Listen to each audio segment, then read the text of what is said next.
some of the things that you're saying, which sound very elemental and quite intelligent, we don't seem to be practicing that, though.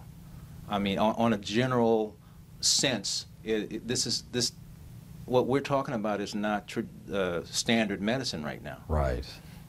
Well, there's, when it comes to really anything you're doing, but especially if we're going to call it science, but it would apply to auto mechanics, engineering, really anything, you come up with a theory or an explanation.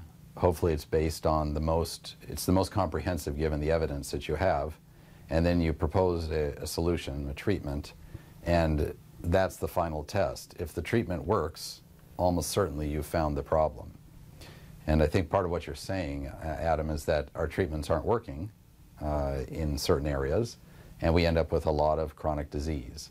And our nation has way too much. And frankly, as an American, I'm kind of sick of a lack of excellence in medicine. We've got a lot of excuses as to why it's that way, but we don't have much performance. And I don't think that's what our nation's about. It's not what the principles are about. It's about the principles we have are apply to all areas of practice. Medicine is not separate from our constitutional rights. And if we had those things going, we would have essentially a free market, which means do what works, and what works is what would make people better, and then we'd know a lot more. But right now we have untrained physicians. They're trained as licensed drug dealers. This is what my training was about, to a large degree, how to give out prescription medications. If it's not prescription, why am I giving it out? I'm an MD, don't you see that? I worked for that. So why would I give out a supplement? Now, I was trained in the Navy, and I did family practice, and it was really good training. But there was that element of our culture in there. That element is entirely anti-science and anti-effective treatment. And it's pro-ego and pro-foolishness and whatever you want to call it. But the point is it doesn't work. The patient ends up unhappy. The doctor isn't happy either, because there is no substitute for success. If you're not getting people better, you're going to spend your time checking the stock market, annoying your comrades because you're trying to look for something else to make you happy and driving some oppressive large car.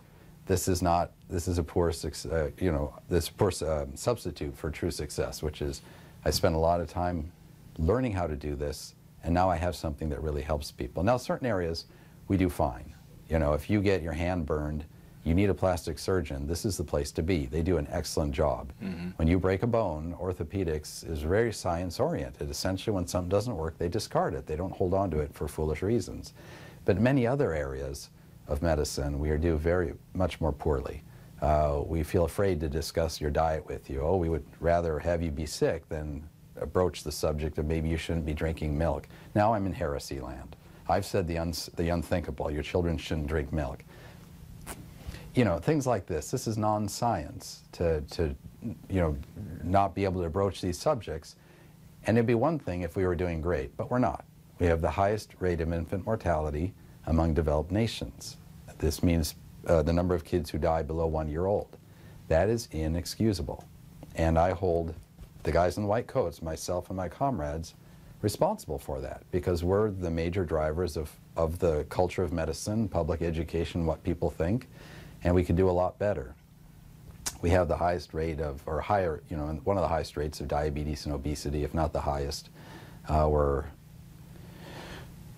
were 11th or 17th 20 years ago in life expectancy, and now we're 42nd. This just came out recently. And if I'm not unexcusable. If I'm not mistaken, many of our physicians, their life expectancy is not even as high as the general population. They have the women. I just recently from the California Medical Board, the male physician has a 60% higher suicide rate. The female physician suicide rate is 130% higher than the average person. And then divorce rate is 10 to 20% higher. They didn't put life expectancy in there. But just look at them. Are they happy? Oh, yeah, those seem to be matters of conscience, too. Yes.